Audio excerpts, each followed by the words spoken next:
ஒரு ஊரில் ஒரு ஞானி இருக்கிறார். ரொம்ப பெரிய ஞானி. ரொம்ப வயசாயிட்டுது. கடைசி காலத்தில் அவர்கிட்ட சில பேர் வந்தாங்க. உங்கள் குரு யார் அப்படின்னு கேட்டாங்க. அவர் நிமிர்ந்து பார்த்தார். எனக்கு ஆயிரக்கணக்கான குருமார்கள் உண்டு. அவங்க பேரெல்லாம் சொல்லணும்னா இந்த காலம் பத்தாது. ஆனால் முக்கியமான ஒரு 3 பேரை பற்றி மட்டும் உங்களுக்கு சொல்கிறேன் அப்படின்னாராம். அப்புறம் சொன்னார், அந்த 3 பேரில் ஒருத்தன் ஒரு திருடன். ஒரு சமயம் ஒரு பாலைவனம் வழியாக நான் போய்கிட்டு இருந்தேன். அப்போது வழி தவறி போய் ஒரு கிராமத்துக்கு போயிட்டேன். அது இருட்டு நேரம், நடு ராத்திரி, ஊரே உறங்கி போச்சு. அந்த நேரத்தில் ஒரு ஆள் மட்டும் ஒரு வீட்டு சுவத்தில் ஏதோ பண்ணி உள்ளே நுழையிறதுக்கு முயற்சி பண்ணிகிட்ருக்கிறான். அவங்கிட்ட போய் நான் இன்றைக்கி இங்கே எங்கே தங்க முடியும் அப்படின்னு கேட்டேன். அதுக்கு அவன், இந்த ராத்திரி வேளையில் அது ரொம்ப சிரமம், ஒரு திருடனோட உங்களால் தங்க முடியும்னா நீங்கள் என்னோட தங்கலாம் அப்படின்னா. நான் அவங்க கூட 1 மாதம் தங்கியிருந்தேன்.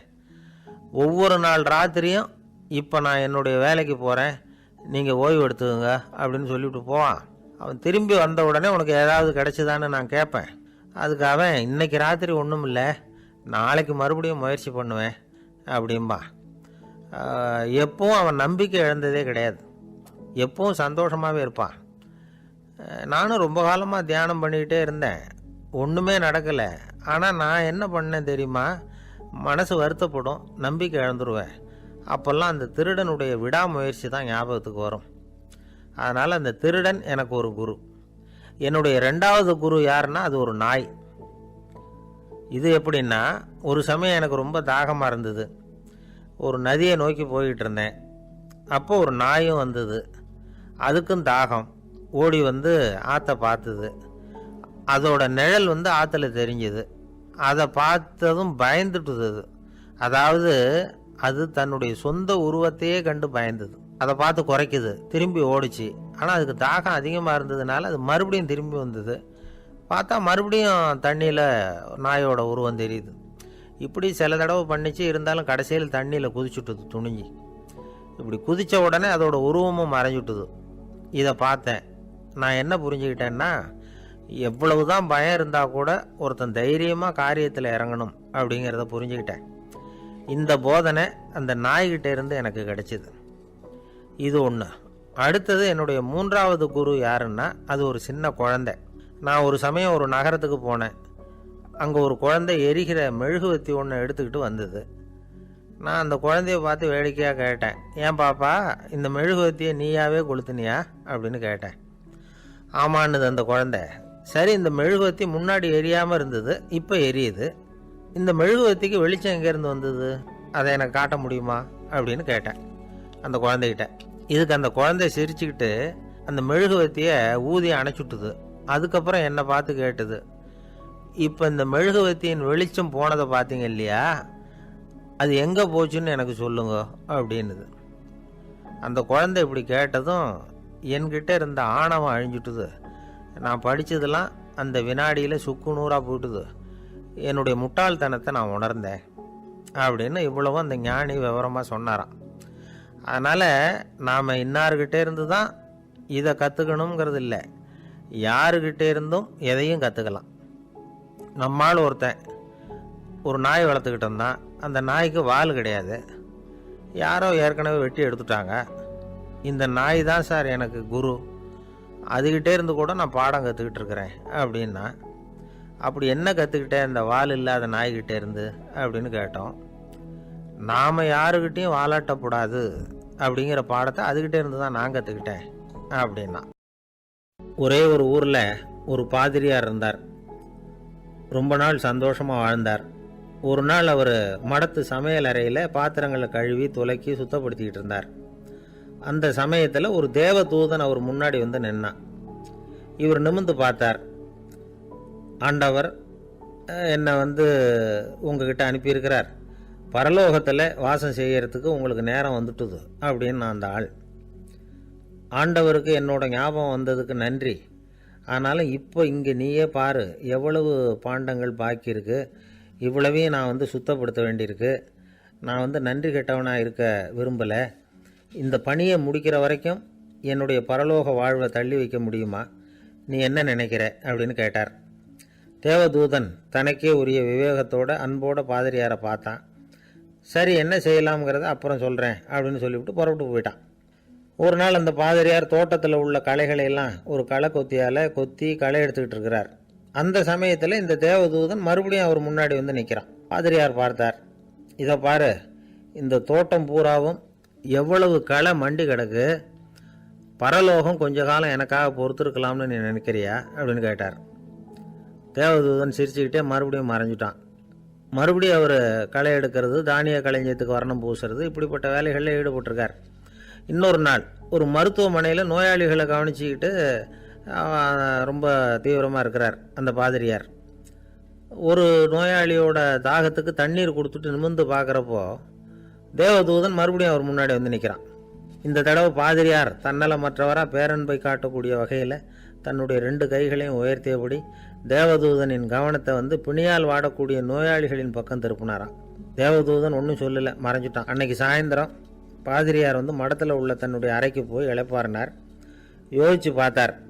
தேவதூதனையும் தேவதூதனின் விருப்பத்தையும் பல நாள் தள்ளி போட்டு வந்ததையும் அவர் ரொம்ப நினச்சி பார்த்தார். திடீர்னு தான் வந்து முதுமை அடைகிறதையும் சோர்வு அடைகிறதையும் உணர்ந்தார்.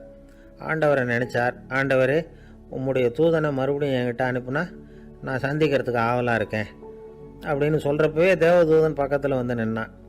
பாதிரியார் நிமிர்ந்து பார்த்தார். நீ இப்போவே என்னை அழைச்சிக்கிட்டு போக விரும்பினா நான் பரலோகத்துக்கு வர்றதுக்கு தயாராக இருக்கேன்னார். தேவதூதன் அந்த பாதிரியாரை அன்போடவும் விவேகத்தோடவும் பார்த்து, நீங்கள் வந்து என் கூட பரலோகத்துக்கு வர்ற தயாராக இருக்கிறதா சொல்கிறீங்க, ஆனால் நீங்கள் இது வரைக்கும் வேறு எங்கே இருந்ததா நினைக்கிறீங்க அப்படின்னு நானும். அப்படின்னா இது வரைக்கும் இருந்த இடம் தான் பரலோகம் அப்படிங்கிறத உணர்த்தியிருக்கிறான். பரலோகம்னா என்னென்னு புரிஞ்சுக்கிறதுக்கு இந்த சம்பவம் நமக்கு உதவியாக இருக்குது. தொண்டு செய்கிறத விட பெரிய செயல் வேறு எதுவும் இருக்க முடியாது. அது நம்ம மனசுக்கு கொடுக்குற சுகத்தை வேறு எதுவும் கொடுக்க முடியாது. நாம் தொண்டு செய்கிற இடம் தான் அந்த புண்ணிய இடம். ஆனால் இந்த காலத்துல எல்லாம் நாம் வந்து தொண்டு செய்யணும்னு நினச்சி ஏதாவது ஆரம்பித்தா கூட அதை ஒரு மாதிரியாக சுற்றி நின்று வேடிக்கை பார்க்க ஆரம்பிச்சிடுறாங்க. ஒரு பெரியவர் அப்படி தான் ஒரு தொண்டு செஞ்சுக்கிட்டு இருந்தார். ஒரு கோவில் கட்டிக்கிட்டு இருந்தாங்க. அதில் ஒரு இடத்துல ஒரு பலகையை வச்சு ஆணி அடிக்கிற வேலையை செஞ்சுக்கிட்டு இருந்தார் அந்த பெரியவர். ஒரு சின்ன பையன் அதை ரொம்ப ஊக்கமாக அக்கறையாக கவனிச்சிக்கிட்டு இருந்தான். பெரியவர் இதை கவனித்தார். என்னப்பா பார்க்குற, உனக்கும் இது மாதிரி தொண்டு செய்யணும்னு ஆசையாக இருக்கா அப்படின்னு கேட்டார். அதுக்கு அந்த பையன் சொல்கிறான், அப்படி இல்லைங்க, நீங்கள் ஆணி அடிக்கிறப்போ கையில் சுத்தியால் அடிச்சுக்கிட்டா எப்படி துடிப்பீங்க, எப்படி கத்துவீங்கன்னு தெரிஞ்சுக்கிறதுக்காக அதை பார்க்கணும்னு ஆசை, அதுக்காக தான் காத்துக்கிட்டு இருக்கேன் அப்படின்னு நானும். ஒருத்தர் சிகரெட்டும் கையுமா வந்தார். சார், இந்த புகைப்பிடிக்கிற பழக்கத்தை நிறுத்தி போடணும்னு தான் பார்க்குற, முடியலேன்னார். புகைப்பிடிக்கிறத நிறுத்துறது ரொம்ப சுலபம் சார் அப்படின்னார் இன்னொருத்தர். எப்படி சொல்கிறீங்கன்னு கேட்டார் அவர். நான் கூட ஏற்கனவே 10 தடவை அந்த பழக்கத்தை நிறுத்தி இருக்கிறேன் சார் அப்படின்னார் இவர். இதிலேருந்து என்ன தெரியுது? புகைப்பழக்கத்தை திடீர்னு விட்டு விடுறதுங்கிறது ரொம்ப கஷ்டம்னு தெரியுது. இருந்தாலும் இது சம்பந்தமான ஆராய்ச்சி, அனுபவம், இது ரெண்டையும் அடிப்படையாக வச்சு சில வழிமுறைகளை சொல்கிறாங்க. அதாவது புகைப்பிடிக்கிறத நிறுத்துறதுக்கு 10 வழிகள் உண்டு அப்படின்னு சொல்கிறாங்க. அது என்னங்கிறத தெரிஞ்சுக்கிட்டா உபயோகப்படுதான்னு பார்க்கலாமே. முதல் கருத்து என்னன்னா, கொஞ்ச நாளைக்கு புகைப்பிடிக்கிற நண்பர்களை விட்டு விலகி இருக்கணும். இதனால் புகைப்பிடிக்கிற ஆசை குறையும். அந்த பழக்கத்தை மறுபடியும் ஆரம்பிக்கக்கூடாதுங்கிற எண்ணம் உறுதிப்படும். 2வது கருத்து, புகைப்பிடிக்கிறதை எதிர்த்து தீவிரமாக பிரச்சாரம் செய்ய ஆரம்பிச்சிடணும். அது அடுத்தவங்களுக்கும் உபயோகப்படும், உங்களுக்கும் உபயோகப்படும். உங்கள் உள்ளுணர்வை அது தூண்டும், உங்களை வந்து உறுதி கொள்ள வைக்கும். 3வது கருத்து என்னென்னா, தினமும் 2 தடவை குளிக்கணும். எப்படி தெரியுமா? முதல்ல வெது வெதுப்பான தண்ணீர், அப்புறம் குளிர்ந்த தண்ணீர், இப்படி மாறி மாறி குளிக்கணுமா. 4வது கருத்து, உடற்பயிற்சிகள் செய்யணும். மூச்சு வாங்குற மாதிரியான பயிற்சிகள் ரொம்ப நல்லதான். பிராணாயாமம் அப்படிங்கிற மூச்சு பயிற்சி ரொம்ப நல்லதுங்கிறாங்க. அப்புறம் 5வது கருத்து, சாப்பாடு வந்து மிதமாக இருக்கணும், சீராக இருக்கணும். பச்சை காய்கறிகள், பழங்கள் சாப்பாட்டில் சேர்த்துக்கலாம். அடிக்கடி கொஞ்சம் கொஞ்சமாக சாப்பிட்டு ரத்தத்தில் சர்க்கரையின் அளவை பராமரிக்கணும். இது வந்து நரம்புகளை வந்து அமைதிப்படுத்தும். 6வது கருத்து என்னென்னா, ரொம்ப நேரம் பசியோடு இருக்கக்கூடாது. புகைப்பிடிக்கிறத நிறுத்த முயற்சி செய்யும் பொழுது எடை குறைப்பு நடவடிக்கைகளை மேற்கொள்ளக்கூடாது. 7வது கருத்து, காப்பி, தேநீர், மதுபானம், அப்புறம் போதைப் பொருள்கள் கலந்த உணவுகள் இதெல்லாம் வேணாம். புகைப்பிடிக்கிறத அதெல்லாம் ஊக்கப்படுத்தும். கடுகு, மிளகு, அப்புறம் காரமான பொருள்களை தவிர்க்கணும். உப்பு அளவை குறைக்கணும். தினமும் 10 குவளை தண்ணீராவது குடிக்கணும். வெறும் தண்ணி புகைப்பிடிக்கிற ஆவலை தணிக்குதான். 8வது கருத்து, கையில் சிகரெட்டு புகையில் ஏதாவது இருந்தால் உடனே தூக்கி எறிஞ்சிருங்க. அது கையில் இருக்கிற வரைக்கும் புகைப்பிடிக்கிற ஆசை வந்துக்கிட்டே இருக்கும். 9வது கருத்து என்னென்னா, இறை நம்பிக்கை உள்ளவங்க புகைப்பிடிக்கிற எண்ணம் வர்றப்போவெல்லாம் பிரார்த்தனை செய்ய ஆரம்பிச்சுடலாம். 10வது கருத்து, உங்களுக்கு ரொம்பவும் வேண்டியவங்க யாரோ அவங்கக்கிட்ட எல்லாம் நீங்கள் புகைப்பிடிக்கிறத நிறுத்தி விட்டதாக சொல்லிவிடுங்க. இந்த 10 வழிகளையும் கடைபிடிக்க ஆரம்பிச்சுட்டா புகைப்பிடிக்கும் பழக்கத்தை நிறுத்தி விடலாம் அப்படின்னு சொல்கிறாங்க அனுபவப்பட்டவங்க. முயற்சி பண்ணி பார்க்கலாம். ஒரு முக்கியமான இடத்துல நின்றுக்கிட்டு இருந்தார் ஒருத்தர். அங்கே இன்னொருத்தர், ஏன் சார் இந்த இடத்துல சிகரெட் பிடிக்கலாமா அப்படின்னு அனுமதி கேட்டார். இந்த இடத்துல சிகரெட் பிடிக்கக்கூடாதுங்க அப்படின்னாரு இவர். நீங்கள் இப்படி சொல்கிறீங்க, ஆனால் இந்த இடத்துல கீழே நிறைய சிகரெட் துண்டுகள் கிடக்குதே, அவங்கெல்லாம் யார்? அவங்கெல்லாம் உங்கள் மாதிரி என்கிட்ட அனுமதி கேட்காதவங்க அப்படின்னாராம் இவர். ஒரு தெருவில் சில சிறுவர்கள் விளையாடிக்கிட்டு இருந்தாங்க. ஏதோ ஒரு உயரமான கல்லை நடுத்தெருவில் வச்சு அதை சுற்றி சுற்றி ஓடி வந்துக்கிட்டு இருக்கிறாங்க. அது என்ன விளையாட்டோ அவங்களுக்கு தான் தெரியும். கொஞ்ச நேரம் அப்படி விளையாடிக்கிட்டு இருந்தவங்க விளையாடி முடித்ததும் அந்த கல்லை நடுத்தெருவில் அப்படியே விட்டுட்டு அவங்கவுங்க வீட்டுக்கு ஓடி போட்டாங்க. அதுக்கப்புறம் அந்த வழியாக 2 பெண்கள் பேசிக்கிட்டே வந்தாங்க. பேச்சு சுவாரஸ்யத்தில் நடுத்தெருவில் இருந்த அந்த கல்லை கவனிக்கலை. காலில் இடிச்சுட்டுது, லேசாக ரத்தம் வந்துட்டுது, வலி தாங்கலை. காலில் இடிச்சுக்கிட்ட பொண்ணு திட்ட ஆரம்பிச்சுட்டுது. வர வர ஊர் உலகம் ரொம்ப கெட்டு போச்சு, யாருக்கும் பொறுப்பே கிடையாது பாரு, இப்படி நடுத்தருவில் பொறுப்பு இல்லாமல் இப்படி கல்லை போட்டு வச்சுருக்குறாங்களே, இது நியாயமா அப்படின்னு சொல்லி இந்த சமூகத்தை கடுமையாக விமர்சனம் பண்ணிக்கிட்டு அவங்க போயிட்டாங்க. கொஞ்ச நேரம் கழித்து ஒரு வாலிபன் அந்த வழியாக வந்தான். அந்த கல்லை பார்த்தான், நின்னான். ஒரு நிமிஷம் யோசனை பண்ணான், என்ன பண்ணலாம்னு பார்த்தான். தன்னுடைய வீரத்தையும் பலத்தையும் காட்டணும்னு நினச்சான். பின்னாடி போனான்.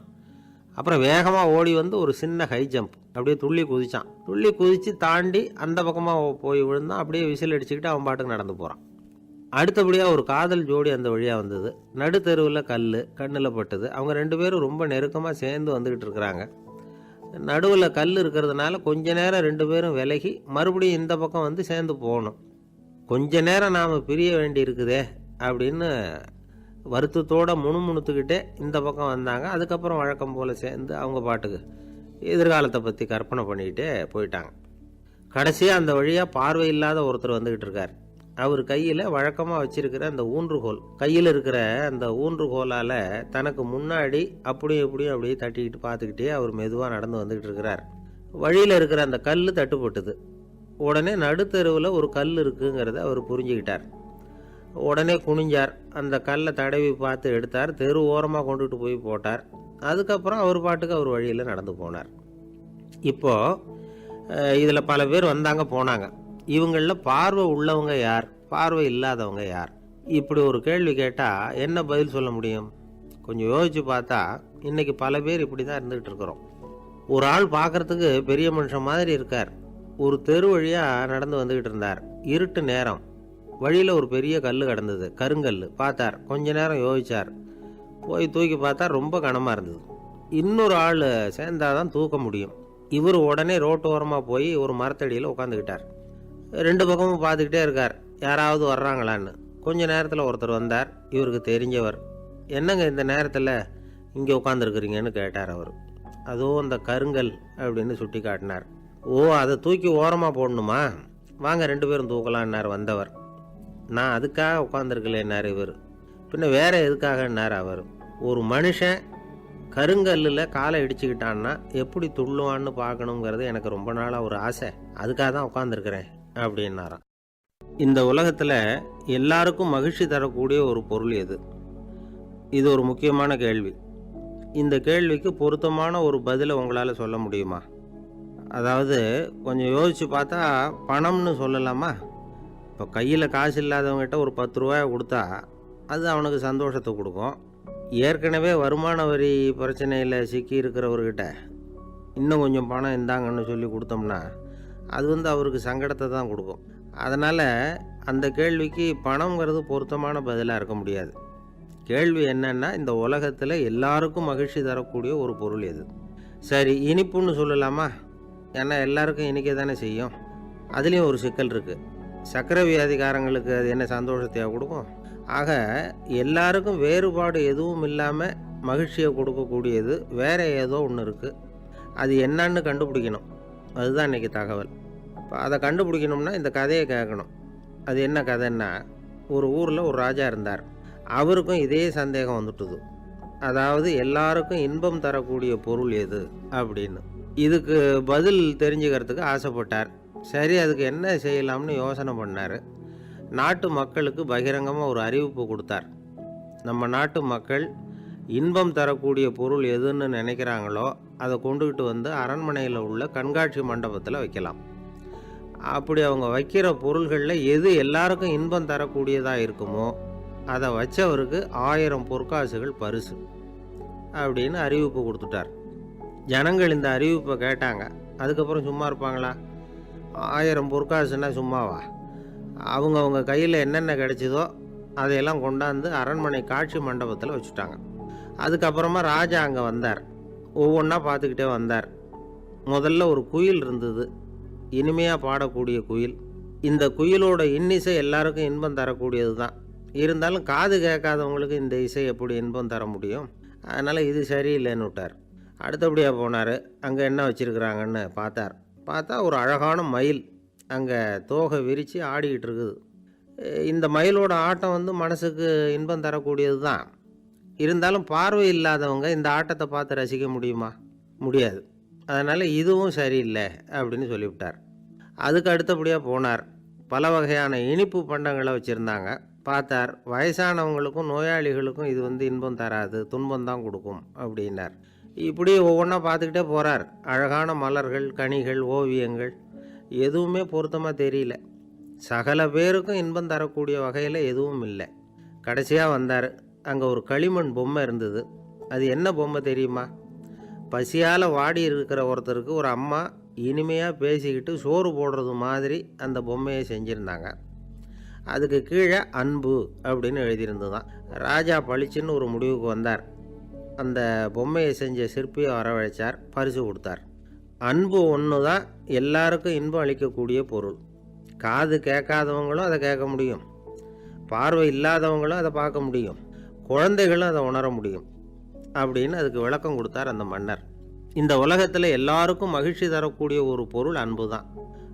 அதை புரிஞ்சுக்கிட்டு தான் சில கணவன்மார்கள் மனைவி பேரில் ரொம்ப அன்பை காட்டிக்கிறது வழக்கம். ஒரு வீட்டு வாசப்படி பக்கமாக மழைக்கு ஒதுங்கினார் ஒருத்தர். மழை தூரிக்கிட்டு இருந்தது, இருட்டு நேரம். அந்த வீட்டில் இருந்தவர், இன்றைக்கி ராத்திரி வேணும்னா இங்கேயே தங்கிட்டு காலையில் போங்க அப்படின்னார். உடனே இவர் சொன்னார், ரொம்ப நன்றிங்க, ஒரு 10 நிமிஷத்தில் இதை வந்துவிடுறேன் அப்படின்னு சொல்லிவிட்டு எங்கேயோ ஓடினார். 10 நிமிஷம் கழித்து திரும்பி வந்தார்.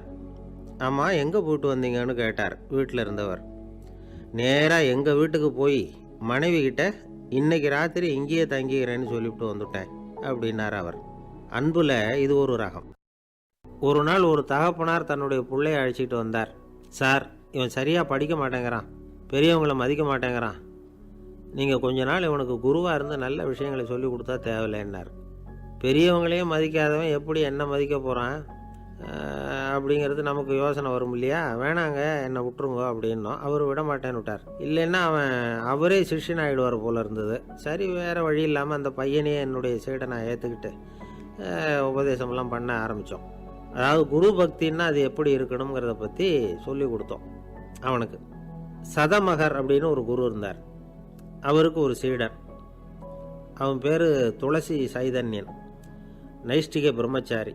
தன்னுடைய குருவுக்கு எந்த நேரத்தில் எது தேவைங்கிறத புரிஞ்சுக்கிட்டு சேவை செய்கிறவன். ஆனால் இவனை பற்றி மற்ற சீடர்களுக்கு பொறாமல் வந்துட்டுது. இவன் மட்டும் இப்படி இருக்கானேன்னு உடனே குருக்கிட்ட போய் கோல் மூட்டினாங்க. அவன் சரியில்லை, அவன் நடந்துக்கிறது சரியில்லை, அப்படி இப்படின்னு எதையாவது சொல்லி. இருந்தாலும் இதையெல்லாம் அந்த குரு நம்பலை. அவருக்கு தெரியும் யார் யார் எப்படின்னு. துளசி சைதன்யன் பெருமையை மற்ற சீடர்களுக்கு உணர்த்தணும் அப்படின்னு நினைச்சார். அதுக்கு ஒரு வழி பண்ணார். ஒரு நாள் சீடர்களை எல்லாம் கூப்பிட்டுக்கிட்டு ஒரு காட்டு வழியாக போய்கிட்டு இருந்தார். அங்கே ஒரு பெரிய மலை அருவி கொட்டிக்கிட்டு இருந்தது. குரு சீடர்கள் பக்கம் திரும்பினார். இந்த மலையின் மேலே இருந்து அந்த படுபாதாளத்தில் குதிக்கிறதுக்கு உங்களில் யார் தயார் அப்படின்னு கேட்டார். ஒரு சீடனும் வாயை திறக்கலை, ஒதுங்கி நின்றுக்கிட்டாங்க. பின்னாடி மூட்டை முடிச்சோடு வந்துக்கிட்டு இருந்தான் துளசி சைதன்யன். அவனை பார்த்தார். தப்பாருப்பா, நீ மேலே இருந்து அந்த அருவியில் குதி அப்படின்னார். அப்படியே செய்கிறேன் சுவாமின்னா ஓடி போய் பொத்துன்னு குதிச்சுட்டான். அடுத்த கணமே குருநாதர் தன்னுடைய யோக சக்தியால் பறந்து போய் அவன் கீழே விழுந்துடாமல் தாங்கி பிடிச்சி கொண்டுகிட்டு வந்துட்டார். மற்ற சீடர்களுக்கெல்லாம் ஒரு மாதிரி ஆயிட்டுது. அடுத்தபடியாக என்ன பண்ணலாம்னு யோசித்தாங்க இவனை மாட்டி விடுறதுக்கு. ஒரு நாள் வெத்தலை அடிக்கிற ஒரு சின்ன உரலையும் உலக்கையையும் எடுத்து ஒளிய வச்சுட்டாங்க.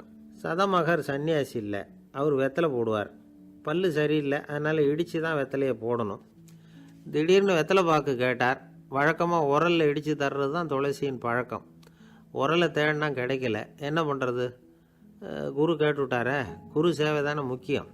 என்ன பண்ணால் வெத்தலை பாக்க தன்னுடைய வாயில் போட்டு முன்னும் அதை எடுத்து அவர்கிட்ட கொடுத்துட்டான்.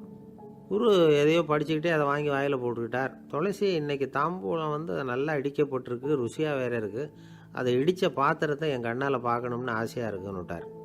அதை மட்டும் அனுப்பி போய் நீ வர வேண்டான்னு வேற சொல்லிவிட்டார். இதை கேட்டதும் துளசி தவிச்சு போயிட்டான். இவன் போகாமல் எப்படி வாயை மட்டும் அனுப்பி வைக்க முடியும்? இவன் தவிக்கிறத பார்த்ததும் மற்ற சீடர்களுக்கெல்லாம் மனசுக்குள்ளே ரொம்ப சந்தோஷம். துளசி கொஞ்சமும் யோசிக்கலை. வாழை எடுத்தான், தன்னுடைய தலையவே அப்படியே அறுத்து வெட்டி எடுத்தான். இன்னொரு சீடங்கிட்ட கொடுத்துட்டான், எடுத்துகிட்டு போகணும்னு சொல்லி கொண்டுட்டு போய் குரு முன்னாடி வைக்கிறாங்க. அந்த தலையில் வாய் திறந்துருக்கு, வெத்தலை போட்டு முன்னு இருந்தது, தெரிஞ்சு போச்சு, சிவப்பாக இருந்தது. அவனுடைய குரு பக்தியை இப்போ எல்லாரும் ஒத்துக்கிட்டாங்க. அதுக்கப்புறம் குரு சதமகர் தன்னுடைய அற்புத திறமையினால் அந்த தலையை மறுபடியும் ஒட்ட வச்சுட்டார். துளசிக்கு உயிர் வந்துட்டுது. இப்படி ஒரு பெரிய கதை உண்டு. அதாவது துளசி சைதன்யன் அவனுடைய குரு பக்தி எப்படி அப்படின்னு கேட்டோம். ரொம்ப அபாரம் அப்படின்னு அந்த பையன் அடக்கமாக, சும்மா விளையாட்டுக்காக தான் அப்படி அவங்ககிட்ட கேட்டோம். ஏன்பா உன்னுடைய குரு பக்தியை என்கிட்ட காட்டுறதுக்கு உன்னோட கழுத்தை நீயே அறுக்கணும்னு நான் சொன்னேன், அதை நீ செய்வியா அப்படின்னு கேட்டோம். என்னுடைய கழுத்தை நானே அறுக்க வேண்டிய அவசியம் இல்லை சார் அப்படின்னா அவன். ஏண்டான்னு, அதே காரியத்தை தான் இனிமேல் நீங்கள் தினமும் செய்ய போகிறீங்களே சார் அப்படிங்கிறான். ஒரு அம்மா, அவங்களுக்கு 35 வயசு இருக்கும், குடும்பத்தில் எந்த கஷ்டமும் இல்லை, இருந்தாலும் காரணம் இல்லாமல் பிள்ளைங்க பேரில் கோவப்படுறது, எரிஞ்சு விடுறது அவங்க வழக்கம். பிள்ளைங்க அழும், உடனே அவங்க மனசும் சங்கடப்படும். இன்னொரு அம்மா, நல்ல வேலையில் இருக்கிறவங்க, வாரத்துக்கு ஒரு தடவையாவது தலைவலி வந்துடும். இவங்களுக்கெல்லாம் உடம்புல எந்த கோளாறும் இல்லை, மனசு மட்டும் சரியாக இருக்காது, தூக்க மாத்திரை கையில் வச்சுருப்பாங்க. 30-35 வயசுடைய பெண்களுக்கு சர்வசாதாரணமாக காணப்படுகிற மனக்கோளாறு இது. இதுக்கு பேர் மனவாட்டம், டிப்ரெஷன், மனமடிவு அப்படின்னு சொல்லலாம். இந்த நோய்க்கு அறிகுறி என்ன தெரியுமா? மனசில் வருத்தமான உணர்வு இருக்கும், அடிக்கடி அழலாம் போல தோணும். முன்னால் எல்லாம் எந்தெந்த செயலில் ஆர்வம் இருந்ததோ அதெல்லாம் குறைஞ்சிரும், அல்லது சுத்தமாகவே ஆர்வம் இல்லாமல் போயிடும். சில பெண்கள் இளம் வயசில் பக்கத்தில் இருக்கிறவங்க கிட்ட கலகலப்பாக பேசுவாங்க, வீட்டை அலங்கரிக்கிறதுல ஆர்வம் இருக்கும். இப்போ அதுலெல்லாம் ஆர்வம் இல்லாமல் போயிடும். எந்த வேலை செஞ்சாலும் சீக்கிரம் களைப்பு அடைஞ்சுடுறது மாதிரி ஆகிடும். நமக்கு யாருமே உதவியாக இல்லை, நம்ம எல்லாரும் கை விட்டுட்டாங்க போல இருக்குதே அப்படிங்கிற உணர்வுலாம் உண்டாகும். தன்னைத்தானே குறை சொல்லிக்குவாங்க, நாம் தப்பு பண்ணிவிட்டோம் போல இருக்குதே அப்படின்னு தோணும். குற்றம் பண்ணிட்டதா நினச்சி கஷ்டப்படுவாங்க. பசி இருக்காது, தூக்கத்தில் தொந்தரவு இருக்கும், அடிக்கடி செத்து போடலாங்கிற உணர்வு வரும், தற்கொலை பண்ணிக்கலாங்கிற எண்ணம் உண்டாகும். சில பேர் தற்கொலை முயற்சியில் கூட ஈடுபடுவாங்க. சில பேருக்கு பலவிதமான உடல் வலிகள் இருக்கும், பலவீனம் இருக்கும், சீக்கிரமாக களைப்படைஞ்சு போடுவாங்க. இதெல்லாம் மனவாட்ட நோய்க்கான தன்மைகள். இந்த மனவாட்டம், அதாவது டிப்ரெஷனை 2 வகையாக பிரிக்கலாமா. ஒன்று தானாக உண்டாக்கிக்கிறது, இன்னொன்று எதிர் விளைவை உண்டு பண்ணுகிற அல்லது நரம்பு சம்பந்தப்பட்ட டிப்ரெஷன். தானாக உண்டாக்கிக்கிற மனவாட்ட நோய் இருக்குது பாருங்கள், அதுக்கு ஏதாவது சூழ்நிலை காரணமாக இருக்கலாம், அல்லது இல்லாமலும் போகலாம். மூளையில் டொப்பாமைன் அல்லது செரட்டோனின் இதோட அளவு குறையும் பொழுது இந்த டிப்ரெஷன் உண்டாகுது. இதுக்கு ஓரளவு பிறவி காரணங்கள் கூட இருக்கலாம், குடும்பத்தில் வேறு சிலருக்கும் வரலாம். பாதிக்கப்பட்ட பெண்ணை பார்க்குறதுக்கு பலவீனமாக தெரியும், கடுமையான குற்ற உணர்வு இருக்கும், தனியாக இருக்கிறதுக்கு ஆசைப்படுவாங்க, நடு ராத்திரியில் எழுந்திரிச்சு உட்காந்து கஷ்டப்பட்டுக்கிட்டு இருப்பாங்க, கொடூரமான முறையில் தற்கொலை பண்ணிக்க முயற்சி பண்ணுவாங்க, தீ வச்சுக்கிறது, அமிலத்தை குடிக்கிறது, தூக்கில் தொங்குறது. இப்படி தானாக வரவழைச்சிக்கிற மனவாட்ட நோய் மறையக்கூடிய நோய். ஒரு தடவை வந்தால் 3 to 6 மாதம் வரைக்கும் நீடிக்கும். இடைப்பட்ட காலங்களில் நோயாளி இயல்பாக இருப்பார், எதிர் விளைவை உண்டு பண்ணுகிற அல்லது நரம்பு சம்பந்தப்பட்ட மன வாட்ட நோய் எப்படின்னா, கணவன் மனைவி மாமியார் மருமகள் இப்படிப்பட்ட உறவு முறை பிரச்சனைகள், தோல்விகள், எரிச்சல்கள், ஆஃபீஸு பிரச்சனை, இப்படிப்பட்ட சூழ்நிலையால் உண்டாகிறது. எல்லாத்துக்கும் மருந்து இருக்குது, மார்க்கம் இருக்குது, கவலைப்பட வேண்டியதில்லை, தைரியமாக இருக்கணும். உளவியல் மருத்துவம் இதுக்கு ரொம்ப உபயோகமாக இருக்கும். சில பெண்களை பாருங்கள், அவங்க எதுக்கும் அலட்டிக்கிறது இல்லை. ஒரு அம்மா அப்படி தான் தன்னுடைய கணவனை அழைச்சிக்கிட்டு ஒரு மனநோய் மருத்துவர்கிட்ட வந்தாங்க. டாக்டர், எங்கள் வீட்டுக்காரர் திடீர்னு ஒரு மாதிரி ஆயிட்டார், வித்தியாசமாக நடந்துக்கிறார். எப்படின்னா, இவர் தன்னையே ஒரு ஒட்டடை குச்சியாக நினச்சிக்கிட்டு இருக்கிறார். அப்படி நினச்சிக்கிட்டு தன்னுடைய தலையாலேயே வீட்டில் உள்ள ஒட்டடையெல்லாம் தொடச்சிக்கிட்டு இருக்கிறார் அப்படின்னாங்க. எவ்வளவு நாளாக அப்படி இருக்குதுன்னு கேட்டார் டாக்டர். ஒரு வாரமாக அப்படி இருக்குது அப்படின்னாங்க அந்த அம்மா. அப்படின்னா முன்னாடியே ஏன் அழைச்சிட்டு வரல அப்படின்னு கேட்டார் டாக்டர். வீடு பூரா சுத்தமாகட்டுமேனு பார்த்துக்கிட்டு இருந்தேன் டாக்டர் அப்படின்னாங்களாம் அந்த அம்மா. இந்த உலகத்தில் எவ்வளவோ உயிரினங்கள் இருக்குது, ஒவ்வொன்றும் ஒவ்வொரு விதமாக சண்டை போடுது.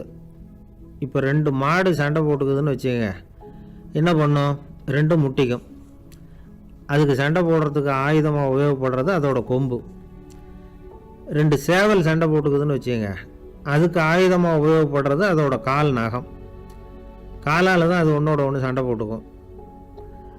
ஆனால் 2 மனுஷன் சண்டை போட்டுக்கிறான்னு வச்சுக்கோங்க, இவன் இன்னதை தான் ஆயுதமாக உபயோகப்படுத்துவான்னு குறிப்பிட்டு சொல்ல முடியாது.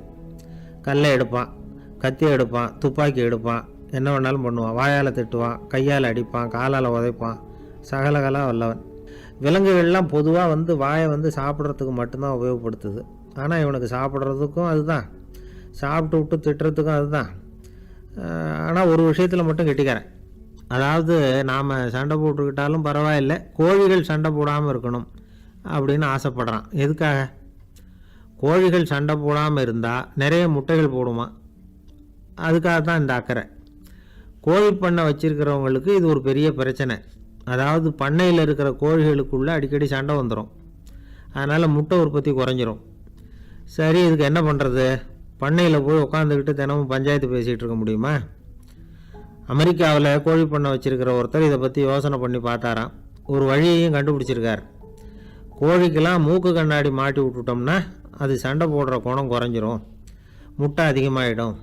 அந்த கண்ணாடியில் உள்ள லென்ஸு சிவப்பு நிறத்தில் இருக்கணும், அவ்வளவுதான் அப்படின்னு அவர் கண்டுபிடிச்சாராம். இது ஏற்கனவே நடைமுறையில் கண்டுபிடிக்கப்பட்ட ஒரு விஷயம். ஆனால் எல்லா கோழிக்கும் சிவப்பு மூக்கு கண்ணாடி எப்படி மாட்டி விடுறது? அப்படியே மாட்டி விட்டாலும் அது நழுவாமல் இருக்கணுமே. இப்போ நாமெல்லாம் நடு விரலால் மூக்கு கண்ணாடி நடுவில் தொட்டு அப்படி ஸ்டைலாக சரி பண்ணிக்கிறோம், அது மாதிரி கோழி எப்படி சரி பண்ணிக்கும்? இதுதான் பிரச்சனை. இதுக்கு அவர் என்ன வழி கண்டுபிடிச்சாருன்னா, கோழிக்கெல்லாம் மூக்கு கண்ணாடிக்கு பதிலாக விழியொட்டு வில்லைகள், கான்டாக்ட் லென்ஸ், அதை பொருத்தி விட்டா என்ன அப்படின்னு யோசனை பண்ணார். அதே மாதிரி பண்ணார்.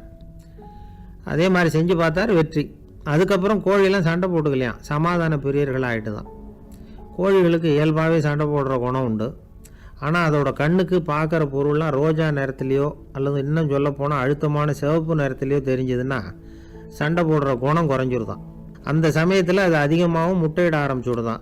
அதே நேரத்தில் இறை எடுக்கிறத கூட குறைச்சிக்குதான். இது ஏன் இப்படி பண்ணுதுங்கிறது விஞ்ஞானிகளுக்கு இன்னமும் புரியலையா.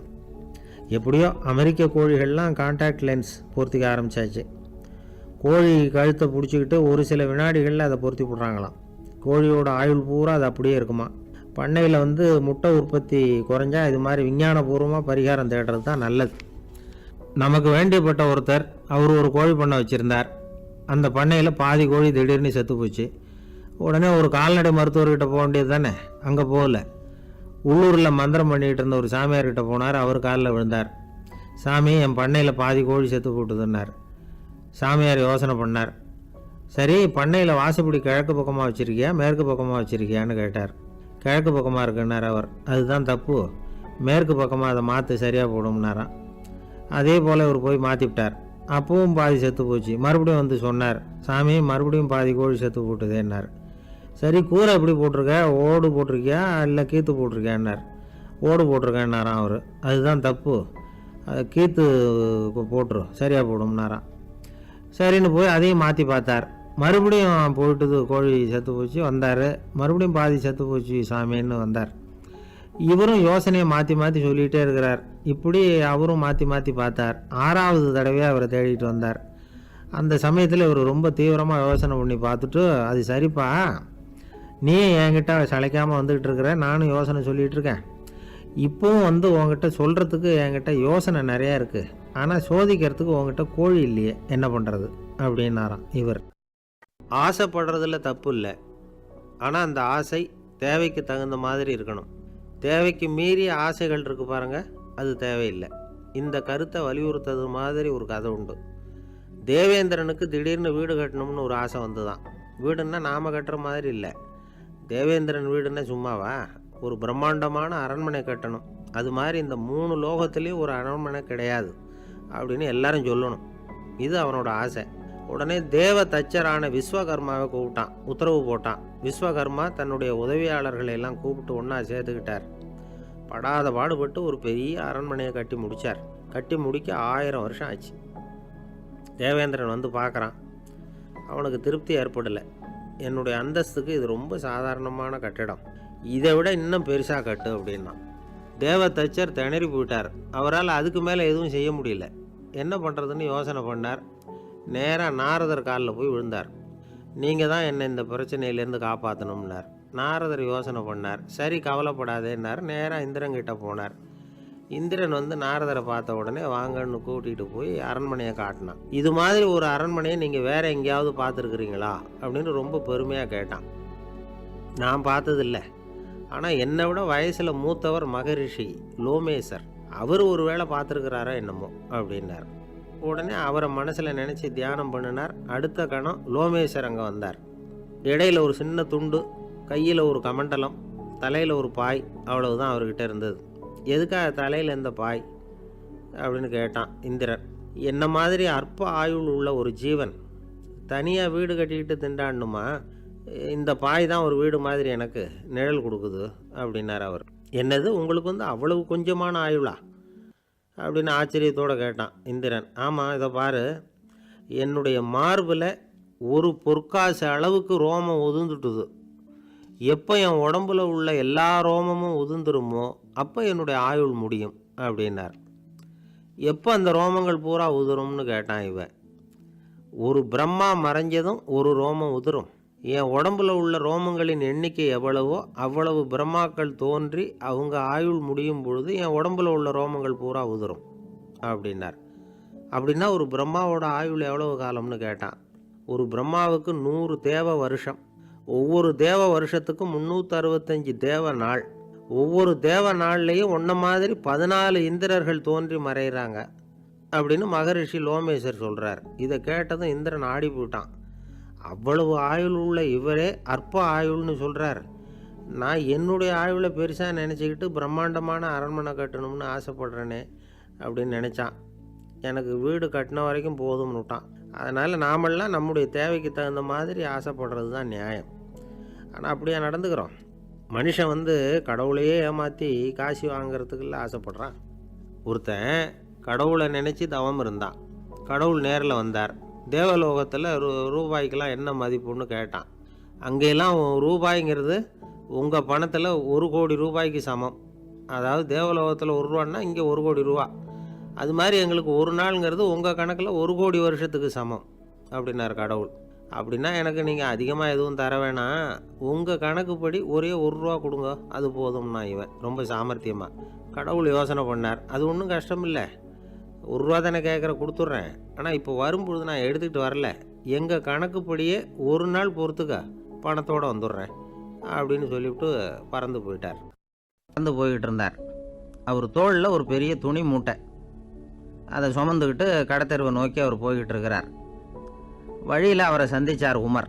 அவர் கேட்டார், கலீஃபா அவர்களே, எங்கே புறப்பட்டுட்டீங்க அப்படின்னு கேட்டார். கலீஃபான்னா ஆட்சித்தலைவர்னு அர்த்தம். இதுக்கு அவர் சொன்னார், நான் துணி வணிகம் செய்கிறவன், அதனால் துணி வியாபாரம் செய்கிறதுக்காக போயிட்டுருக்கிறேன்னார். நீங்கள் இப்போ இந்த நாட்டுக்கு ஆட்சித்தலைவர், ஆட்சி பொறுப்பில் இருக்கிறீங்க, நீங்கள் வியாபாரம் செய்ய போட்டால் அரசு பணிகளை செய்கிறது யார் அப்படின்னு கேட்டார் அவர். நான் அரசு பணிகளை மட்டுமே செஞ்சுக்கிட்டு இருந்தா என் குடும்பத்தை காப்பாற்றுறது யார் அப்படின்னு கேட்டார் அவர். இப்படி கேட்டவர் யார் தெரியுமா? அவர் தான் அபூபக்கர். இறை தூதர் முகமது அவர்களுக்கு பிறகு கலீஃபாவாக தேர்ந்தெடுக்கப்பட்டவர். அப்போலாம் ஆட்சி தலைவர்களுக்கு சம்பளம்னு எதுவும் கிடையாது. இந்த பிரச்சனையை எப்படி தீர்க்கிறதுன்னு யோசனை பண்ணார் உமர். அபு உபைதா அவர்கள்கிட்ட அழைச்சிட்டு போனார். அவர் யாருன்னா, அவர் தான் பொது நிதி கருவூலத்தின் பொறுப்பாளர். அவர்கிட்ட பிரச்சனையை சொன்னார். இது மாதிரி ஆட்சி தலைவருக்கு பொது நிதியிலிருந்து ஊதியம் அளிக்க முடியுமான்னு கேட்டார். பொது நிதி விதிகளின்படி அதுக்கு சாத்தியம் இல்லைன்னு சொல்லிவிட்டார் அவர். சரி, வேற ஏதாவது வழி இருக்குதான்னு கேட்டார் உமர். அபு உபைதா கொஞ்சம் யோசனை பண்ணி பார்த்தார். அப்புறமா சொன்னார், மக்காவிலிருந்து மதீனாவுக்கு குடிபெயர்ந்து வந்த அகதிகளுக்கு நிதி உதவி அளிக்கிறதுக்கு விதிகளில் இடம் இருக்கு. அப்படி பார்த்தா அபூபக்கரும் அகதி தானே, அதனால எல்லா அகதிகளுக்கும் கொடுக்கறது மாதிரியே அவருக்கும் ஒரு தொகை அளிக்கலாம்னார். கலீஃபா அபூபக்கருக்கு இந்த அகதி உதவி தொகையைத்தான் கொடுத்துட்டு வந்தாங்களாம். குடும்ப செலவுக்கு அது போதுமானதாக இல்லை. இருந்தாலும் கலீஃபாங்கிறதுக்காக மற்ற அகதிகளை விட அதிகமாக தொகையை பெற அவர் விரும்பலை. மார்பு பக்கம் கிழிஞ்சிருந்த ஒரு மேலாடையை தான் அவர் அணிஞ்சிருந்தார்.